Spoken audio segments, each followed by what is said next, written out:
Welcome to butterfly findings. இன்றைக்கி நம்ம பார்க்க போகிறது ரொம்பவே ஹெல்தியான டேஸ்டியான பன்னீர் புஜ்ஜி தான் பார்க்க போகிறோம். இந்த பன்னீர் கடைகளெல்லாம் வாங்காமல் நானே வீட்டில் ஃப்ரெஷ்ஷாக ரெடி பண்ணியிருக்கேன். அதுக்கு ஒரு 1/2 லிட்டர் பால் எடுத்துகிட்டு நல்லா காய்ச்சின பிறகு ஒரு 1/2 லெமன் புழிஞ்சு விட்டு அது மறுபடியும் நல்லா கொதிக்க விட்டோம் அப்படின்னா நல்லா அந்த மாதிரி திரிஞ்சு வந்துடும். இந்த ஸ்டேஜில் ஒரு வெள்ளை துணி எடுத்துகிட்டு வெள்ளை துணியில் அந்த பன்னீரை ஊற்றி வடிகட்டி ஒரு டைட்டாக கட்டிட்டு ஒரு வெயிட்டு மேலே வச்சுட்டேன். பன்னீர் ரெடி ஆகிடுச்சு. பார்க்கவே கேக் மாதிரி இருக்குல்ல. இப்போ இதை துருவி வச்சுக்கலாம். பன்னீர் புஜ்ஜி செய்கிறதுக்கு தேவையான பொருட்கள் 3 பெரிய வெங்காயத்தை மீடியம் சைஸில் உள்ளதை எடுத்து பொடி பொடியாக கட் பண்ணி வச்சுக்கிட்டேன். தக்காளி 3, ஒரு தக்காளி கட் பண்ணி வச்சுட்டேன். 2 தக்காளி அரைச்சி வச்சுருக்கேன்.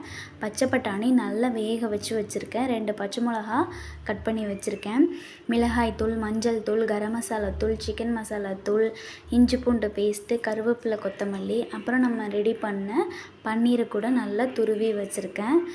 இது செய்கிறதுக்கு ஒரு கேப்சிகம் எடுத்துருக்கேன். அதையும் நல்லா குட்டி குட்டியாக கட் பண்ணி வச்சுக்கலாம். இப்போ ஒரு பாத்திரத்தை அடுப்பில் வச்சுட்டு எண்ணெய் ஊற்றிட்டு தாளிக்கிறதுக்கு நம்ம எதுவுமே போட தேவையில்லை. சோம்பு மட்டும் போட்டால் போதும். அதுவும் போடாமல் விட்டாலும் ஓகே தான், ஸ்கிப் பண்ணிக்கலாம். எண்ணெய் ஊற்றிட்டு சோம்பு போட்டுட்டு சோம்பு நல்லா வெடித்ததும் கட் பண்ணி வச்சுருக்க வெங்காயத்தை நல்லா போட்டு வதக்கிக்கலாம். நல்லா கண்ணாடி பதம் வர அளவுக்கு வதக்கிக்கலாம் பொன்னிறமாக. இப்போ வெங்காயம் வதக்கிறதுக்கு தேவையான உப்பு போட்டுக்கலாம்.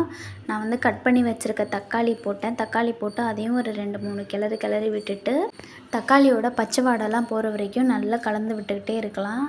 இப்போ வந்து கஸ்தூரி மேத்தி நீங்கள் இருந்தது அப்படின்னா அதை நம்ம சேர்த்துக்கலாம். அப்படி இல்லைன்னா கூட ஸ்கிப் பண்ணிக்கலாம். இப்போ நான் அரைச்சி வச்சுருக்க தக்காளியே இது கூட சேர்த்துட்டு இதுவும் நல்லா பச்சை வாடை போகிற வரைக்கும் நல்லா கலந்து விட்டுக்கலாம்.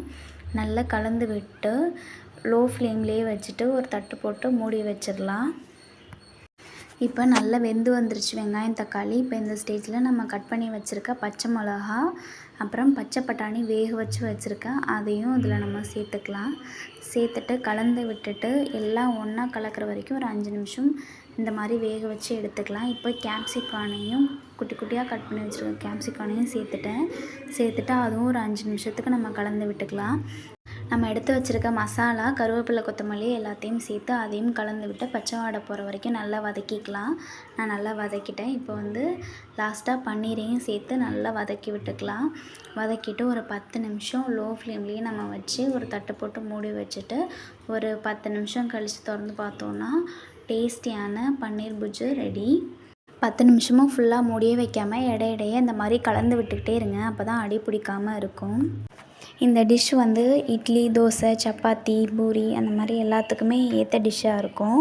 இதை வந்து நம்ம ரைஸ்க்கு சைட் டிஷ்ஷாக கூட வச்சு சாப்பிட்லாம். இந்த வீடியோ பிடிச்சிருந்ததுன்னா லைக் பண்ணுங்கள், ஷேர் பண்ணுங்கள், கமெண்ட் பண்ணுங்கள், மறக்காமல் சப்ஸ்கிரைப் பண்ணுங்கள். தேங்க்யூ.